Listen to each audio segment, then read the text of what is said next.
안녕하세요. 오늘은 12월 1일 목장 성경 공부로 로마서 5장을 공부합니다. 12월 첫 주에 제가 설교하는데 지금까지 해오던 순서를 따라서 로마서 5장을 설교할 예정으로 있습니다. 로마서 5장을 들어가시면 첫 번째 시작하는 그 1절의 시작 단어가 그러므로입니다. 이것은 앞에서 나온 것을 이렇게 정리하면서 이제 5장이 시작되고 있다는 것을 보여주는 힌트인데요. 4장까지는 칭의, 그러니까 믿음으로 의롭게 된다라는 그 교리를 사도 바울이 설명을 쫙 했습니다. 그러면서 이제 5장에 넘어오면 무슨 말씀을 하냐 하니까 그렇게 믿음으로 의롭게 된 사람들이 누리는 삶에 대해서 설명을 합니다. 그런데 그 삶의 디테일을 설명하는 것이 아니라 그 구원받은 삶이 얼마나 확실한 것인지에 대해서 설명을 합니다. 그게 이제 1절부터 11절까지 내용이고요. 그리고 12절부터 21절까지는 그 구원이 확실하다고 그랬는데 그 확실한 이유에 대해서 좀 더 깊이 들어갑니다. 거기에서 뭐가 나오냐 하니까 아담과 그리스도의 대표성을 구분합니다. 비교 분석하는 거죠. 어떤 말씀을 하냐 하니까 아담의 불순종으로 죄와 죽음이 들어왔는데 예수 그리스도의 순종으로 말미암아 은혜와 구원이 왔다라는 그것을 이렇게 순종과 불순종을 비교하면서 쭉 설명하는 내용이 5장에 나옵니다. 그 5장 1절하고 2절에서는요, 처음 시작에 믿음으로 의롭다 하심을 받았으므로 하면서 누린다 그랬는데 뭘 누리냐 하니까 하나님과 더불어 평화를 누린다 그렇게 되어 있습니다. 그러니까 의롭게 된 사람들이 누리는 혜택이 있는데 그 첫 번째가 하나님과 더불어 누리는 평화라는 겁니다. 이때의 평화는 샬롬이죠, 그죠? 그러니까 예수님께서도 부활하셔서 제자들에게 말씀하실 때 너에게 평화가 있기를 이렇게 말씀하셨습니다. 근데 이 평화가 뭐냐 하니까 이때의 이 평화는 적대적인 관계의 반대말입니다. 우리가 믿음으로 의롭게 되기 전에는 하나님과 우리의 관계는 적대적인 관계였습니다. 그러니까 우리의 죄로 말미암아 하나님께서 우리를 바라볼 수 없는 상황이 그게 우리의 관계였거든요. 근데 이제는 그 의롭게 되었기 때문에 적대감이 이제 사라지는 거죠.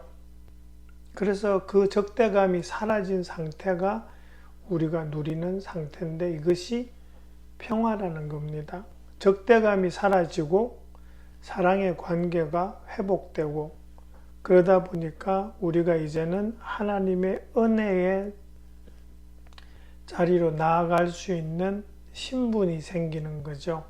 그래서 이 평화라는 의미가 그렇게 함축적인 의미가 담겨 있습니다.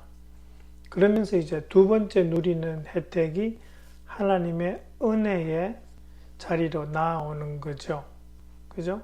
그리고 난 다음에 세 번째로 누리는 것이 하나님의 영광에 이르게 될 소망을 품는다는 겁니다. 이 하나님의 영광의 자리라는 것은 조금 설명을 하자면 이런 거죠. 그 하나님의 어떤 글로리, 영광 이 자체를 이야기하는 것도 있지만 이때는 우리가 마지막 날에 그죠? 마지막 날에 하나님 앞에서 구원받은 사람들이 하나님과 함께 하는 그런 자리가 있겠죠. 그 자리는 죄와 죽음과 같은 그러한 것들이 완전히 사라진 하나님 안에서의 완벽한 구원을 누리는 그런 자리죠. 그게 하나님과 함께하는 영광의 자리입니다. 그 자리에 우리가 들어갈 수 있다라는 그 소망을 우리가 품게 된다라는 거죠. 그게 이제 하나님의 영광에 이르게 될 소망이라는 단어고요. 그런데 1, 2절에서 평화, 은혜, 소망 이런 걸 이야기하신 사도 바울이 갑자기 환난을 이야기합니다. 우리 성경에는 환난이라는 이 단어가 단수형으로 나와 있죠. 근데 원어를 보시면 이 단어 자체가 복수형 단어입니다. 그러니까 단순한 하나의 환난을 이야기하는 것이 아니라 이것은 예수 그리스도를 믿고 살아가는 과정에서 겪게 되는 환난들이라는 그런 의미입니다. 왜 이걸 이야기하시는가? 구원받은 사람들이 가지는 오해가 하나 있다면 예수님 믿었으니까 앞으로는 모든 것이 괜찮을 거야 라는, 근데 그 괜찮다는 의미가 아무런 고난이 없을 거라는 것이 아니라는 겁니다. 분명히 우리가 삶을 살아가면서 이 사단이 지배하는 세상에서 우리는 분명히 환난을 겪게 되어 있습니다. 그것이 요한복음 16장 33절에서 예수님이 말씀하신 겁니다. 그죠? 그런데 사도 바울이 뭐라 그러냐 하니까 환난을 자랑한다라고 합니다. 이게 자랑한다라는 게 환난을 자랑하는 게 아닙니다. 환난 자체를. 근데 이 자랑한다라는 말이 또 다른 의미로는 기뻐한다. 영어로는 rejoice라는 의미가 포함됩니다. 그래서 영어 성경을 보시면 이 단어를 boast, 자랑한다라는 뜻으로 해석한 영어 성경도 있고 rejoice라는 단어로 해석한 성경들도 있습니다. 이 안에는 자랑하고 기뻐한다라는 그 의미가 포함되어 있습니다. 왜 기뻐하는가? 우리가 하나님 앞에 간다는 게 보장되어 있기 때문에 환난을 겪음에도 불구하고. 그래서 여기서는 환난 자체를 기뻐하라는 것이 아니라 환난을 믿음 가운데 극복해 나가면서 그 뒤에 이르게 될 우리의 영적 성숙을 바라보면서 자랑하고 기뻐하라는 말이 됩니다. 여기서도 보시면 환난이 인내력을 낳고 인내력은 단련된 인격을 낳고 단련된 인격은 희망을 낳는 줄 압니다. 이렇게 돼 있죠. 영적인 성숙을 지금 보여주고 있는 것이죠. 그 다음에 5절부터 11절은 한 가지 주제를 이야기합니다. 이게 그냥 읽으면은 이게 무슨 말이지? 라고 생각하실지 모르는데 이 5절부터 뒤에 나오는 11절까지는 우리의 구원이 확실하게 보장되는 것이다 라는 것을 계속 설명합니다. 이 6절하고 8절을 보시면 같은 의미의 말씀을 하죠. 우리가 아직 약할 때에, 이 약할 때라는 단어는 8절에 나오는 우리가 아직 죄인이었을 때랑 같은 의미입니다. 약하다, 스스로를 구원할 능력이 없다라는 그런 의미거든요. 그런 상태로 우리가 아직 죄인이었을 때 그리스도께서 우리를 위해서 죽으실 정도로 우리를 사랑하셨다라는 것을 지금 강조하는 겁니다. 우리가 죄인이었을 때 우리한테 볼 것이 하나도 없었습니다. 그런데도 불구하고 그리스도께서 또 하나님 아버지께서 우리를 사랑하셨습니다. 그래서 예수 그리스도를 십자가에 못 박으심으로 우리로 하여금 받을 수 있는 길을 열어주셨습니다. 그것이 하나님의 사랑이라는 거죠.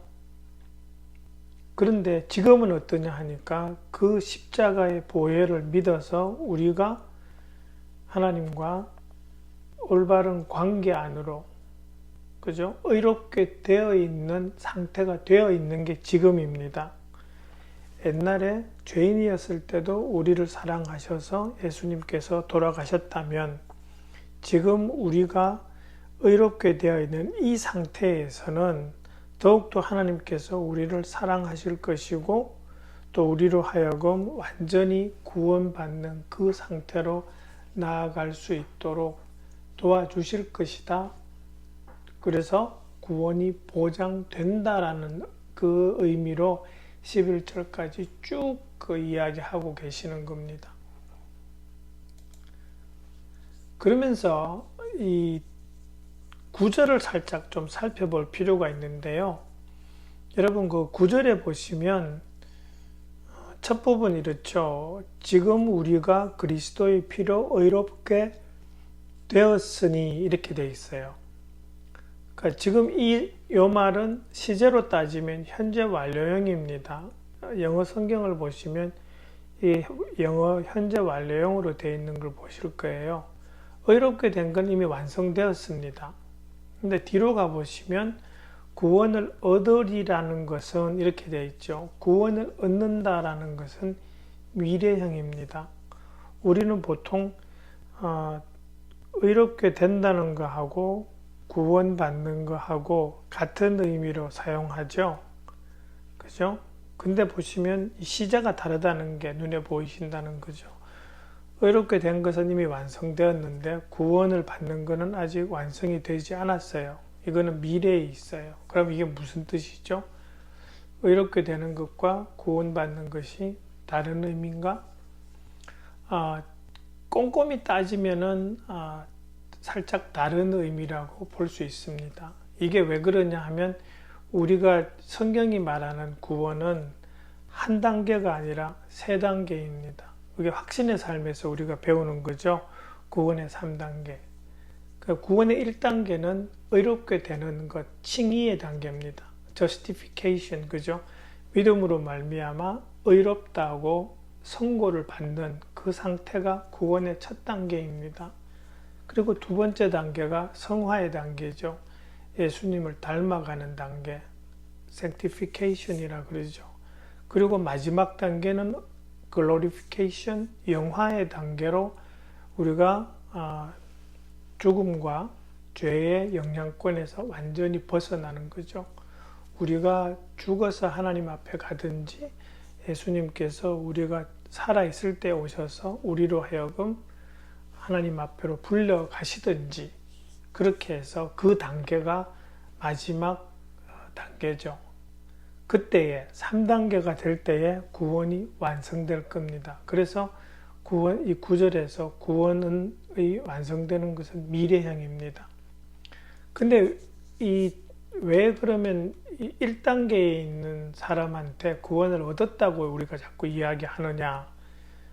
믿음으로 의롭게 되는 것하고 구원을 왜 같은 의미로 자꾸 사용하느냐 하는 것은 우리가 의롭게 되는 그 순간에 믿음을 예수님을 믿는 그 순간에 우리한테 구원의 담보가 되시는 성령님이 우리한테 들어오십니다. 그게 에베소서 1장 14절에서 하는 말씀이죠. 그럼 어떻게 돼요? 우리는 지금 구원을 받은 건 완전히 받은 건 아니지만 그 완전히 받게 될 것을 보장하는 구원의 담보가 우리 안에 있는 겁니다. 그래서 우리는 무조건 구원받게 돼 있습니다. 1단계에 들어오는 사람은 3단계까지 가는 게 보장되어 있다는 겁니다. 그래서 첫 단계에 들어선 사람은 구원을 받았다라고 해도 무방하다라는 거죠. 그래서 이게 말이 살짝 다른 것 같지만 같은 의미로 사용되어지는 이유가 여기에 있습니다. 그 다음에 이제 5장 12절부터 21절까지 아담과 그리스도하고라고 해서 막 갑자기 11절부터 11절에서 내용이 확 바뀌는 것 같죠. 근데 이 내용은 앞에서 이야기한 구원이 확실하다라는 그 말씀을 좀 다른 면에서 더 설명하는 겁니다. 여기서 이야기하는 것은 아담과 그리스도의 비교인데 그것은 대표성의 비교입니다. 14절에 보시면 모형이라는 말이 나오죠. 아담은 장차 오실 분의 모형이었습니다. 이걸 또 다른 말로 예표라고 할 수 있는데 아담은 처음에 들어와서 아담은 대표성이 있는 사람입니다. 인간 최초의 하나님이 만드신 사람이죠. 여러분, 이 아담이라는 말의 뜻이 그냥 사람이라는 말입니다. 그러니까 이 아담을 사람으로 바꿔 읽으시면 이 대표성이 이해가 됩니다. 그러니까 아담이 죄를 지었을 때가 그냥 사람이 죄 지었을 때 이렇게 되니까 아담으로 대표되는 사람이 죄 지은 겁니다. 그래서 우리가 자꾸 원죄 하는 것이 이런 아담의 대표성과도 연결됩니다. 그러니까 아담은 인류를 대표하는 사람인데 그 사람이 하나님께서 먹지 말라고 하신 과일을 먹었죠. 하나님의 말씀에 그대로 불순종한 겁니다. 그리고 그 불순종으로 인해서 죄가 들어오고 죽음을 불러옵니다. 그죠? 그래서 이 18절, 19절 이럴 때 계속 보시면 아담의 범죄, 죽음, 유죄 판결 이런 단어들이 나오는 걸 보실 겁니다. 그런데 그리스도도 아담이 그리스도의 모형이잖아요. 그러니까 예수님은 하나님의 아들이지만 이 땅에 오셔서 은혜로 구원받는 사람의 대표자가 되십니다. 그죠? 그러니까 이거는 죄를 극복하고 하나님 앞에 나올 수 있는 그 자격을 가진 사람들을 예수님께서 대표하시는 겁니다. 그래서 예수님이 나오는 그 비교되는 대목에서는 하나님의 은혜라는 말, 생명이라는 말, 무죄선언이라는 말이 쭉 나올 겁니다. 그래서 아담과 그리스도가 비교되면서 아담이 죄지었지만 그리스도가 오셔서 우리로 하여금 그 죄와 죽음을 극복할 수 있는 길을 열어주셨다라는 것을 설명하면서 우리의 이 예수님 믿는 사람에게는 구원이 보장되어 있다는 것을 간접적으로 다시 또 설명하고 있는 겁니다. 근데 13절, 14절 또 20절 보시면 율법하고 죄를 많이 연결시키는 걸 보실 겁니다. 그죠? 13절 같으면 율법이 없을 때에는 죄가 죄로 여겨지지 않았습니다. 또 20절 같으면 율법은 범죄를 증가시키려고 끼어들어온 것입니다. 이게 무슨 말이냐? 여러분, 죄라는 것은 율법이 제정되었을 때 모세 시대에 어떤 행위가 죄고 어떤 행위가 죄가 아니라는 것이 딱 규정이 되었습니다. 그럼 죄가 이 땅에 들어온 것은 아담 때지만 죄를 어떤 행위가 죄라고 딱 규정한 것은 모세 때입니다. 그 중간에 한 2000년 정도 되는 시간이 존재합니다. 그죠? 그러니까 그다음에 아담으로부터 모세에 이를 때까지 사람들이 죄를 안 지었느냐? 그건 아닙니다. 창세기 6장을 보시면 그때는 율법이 없었지만은 하나님께서 뭐라 그러시냐 하니까 이 땅이 죄악으로 가득 차 있다고 말씀하십니다. 그러니까 하나님 눈에 죄는 이 땅에 벌써 있었습니다. 근데 사람들은 그것을 죄라고 인식하지 못했습니다. 그죠? 그러면 그 사람들이 죄인이 아닐까요? 인식은 못하지만 그 사람들은 여전히 죄인이었습니다. 그러다 보니까 14절 말씀이 나오는 거죠. 죽음의 지배를 받았다라는 말이 나오는 거죠. 단지 율법이 생기기 전에는 사람들이 죄를 죄인 줄 몰랐다라는 거죠. 그러면서 이제 20절에서 율법이 범죄를 증가시키려고 했다라는 것은 그때서 비로소 사람들이 죄를 딱 인식하기 시작했고요. 그 죄가 확 늘어나는 거죠. 또 어떤 면에서는 사람들이 좀 그런 면도 있죠. 하지 말라고 하면 하는 것도 있겠죠. 그래서 또 이것이 죄다라고 하면 사람들이 하나님께 반란을 할 때에 그런 부분들을 억지로 더 하는 부분도 있겠죠. 그러다 보면 또 범죄가 증가되는 그런 면이 있다는 것을 지금 살짝 말씀하고 있는 겁니다. 근데 12절 보시면 그 다음부터 이제 나오는 것들이 죄와 죽음을 이야기하는데요. 죄의 결과로 죽음이 들어왔다라고 할 때 이 죽음에는 두 가지 의미가 있습니다. 육신적인 죽음과 영적인 죽음의 의미가 같이 포함되어 있을 겁니다. 영적인 죽음, 육신적인 죽음은 우리가 아는 거죠. 그냥 영과 이 육신이 분리되면서 육신은 땅에서 묻히고 영은 하나님 앞으로 가는 거죠. 근데 영적인 죽음은 뭔가 하나님과의 관계가 단절되는 겁니다. 아담 이전에는 하나님과 아담 사이에 걸림돌이 없었습니다. 근데 아담 죄 지은 이후로 하나님과 사람들 사이의 관계가 깨어져 버립니다. 그것이 영적인 죽음이죠. 근데 이 육적인 죽음에 대해서는 사실 살짝 그 해석의 차이들이 좀 있습니다. 이거는 성경의 시간을 어떻게 보는가 하고도 연관이 됩니다. 어떤 사람들은 아담이 죄 지을 때까지는 육적인 죽음이 없었다라고 해석하는 분들이 있습니다. 근데 또 어떤 분들은 아니다. 성경이 분명히 말은 하고 있지 않지만 육적인 죽음이 아담이 죄 짓기 전에도 있었다. 이 육적인 죽음은 사람에게 지금 연결되는 것이 아니라 동물들에게 연결될 수 있죠. 그죠? 왜냐하면 사람은 제일 마지막에 만들어졌거든요.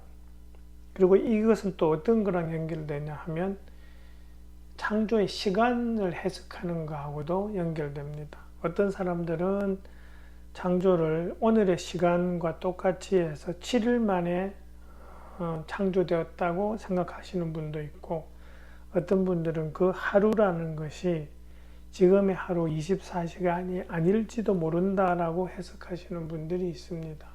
그래서 그거랑 연결되어서 이 육적인 죽음은 언제 들어왔느냐, 또 아담의 그 불순종 이전에 육적인 죽음이 있었는가라는 부분에 대해서는 성경이 분명하게 말씀하지는 않습니다.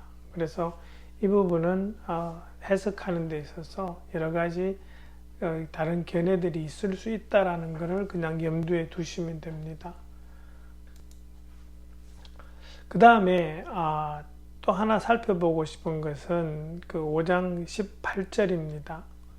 특별히 5장 18절의 뒷부분입니다. 그래서 그게 뭐라고 그러냐 하면은 이제는 한 사람의 의로운 행위 때문에 모든 사람이 의롭다는 인정을 받습니다. 이렇게 되는 거죠. 인정을 받아서 이렇게 됩니다. 이거 잘못 해석하면은 모든 사람이 의롭다, 모든 사람이 구원받는다라고 해석할 수 있습니다. 사실 그 모든 사람이 구원받는다고 생각하는 유니버설리즘을 믿는 사람들이 이 구절을 가지고 주장하기도 합니다. 그냥 탁 보면 모든 사람이 의롭다는 인정을 받아서 생명을 얻게 되었다. 그럼 모든 사람이 구원받는다는 의미네 라고 해석할 수도 있습니다. 이 구절이. 근데 성경의 어떤 중요한 교리와 같은 중요한 주제를 해석할 때의 원칙은 한 구절만 보지 말라는 겁니다. 같은 주제에 대해서 성경이 어떻게 이야기하고 있는가를 확인해야 되는 거죠. 중요한 주제에 대해서는 성경은 한 번만 말씀하지 않고 여러 번 일관되게 말씀합니다. 그러니까 구원의 문제에 대해서도요, 분명히 예수님께서 말씀하셨죠. 예수님 믿지 않고서 나를 말미암지 않고서는 아버지께로 갈 사람이 없다라고 말씀하셨습니다. 그리고 사도행전 16장에서도 주 예수를 믿으라 그러잖아요. 그러면 너와 내 가족이 구원을 얻으리라. 그 구절. 그리고 또 이 로마서 지금 이 18절하고 아주 비슷한 구절이 고린도전서 15장 22절입니다. 거기에서 뭐라고 하시냐 하니까 아담 안에서 모든 사람이 죽는 것과 같이 그리스도 안에서 모든 사람이 살아나게 될 것입니다.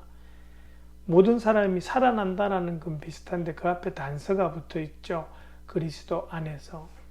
그러니까 이게 이 로마서 5장 18절을 좀 더 자세하게 설명하고 있다고 볼 수 있는데, 모든 사람이 살아나는데 그게 모든 사람이냐? 아니라는 거죠. 예수 그리스도를 믿는 사람이라고 고린도전서에서 지금 말씀하고 있는 걸 우리가 볼 수 있습니다. 그래서 한 구절만 보는 것이 아니라 여러 구절을 함께 보면서 일관성을 가지고 해석하는 것이 필요합니다. 예, 그것이 로마서 5장에 대한 성경 공부였습니다. 네, 열심히 공부하시고 또 이해하셔서 여러분 자신의 말로 좀 잘 전달해 주시면 감사하겠습니다. 수고해 주시기 바랍니다.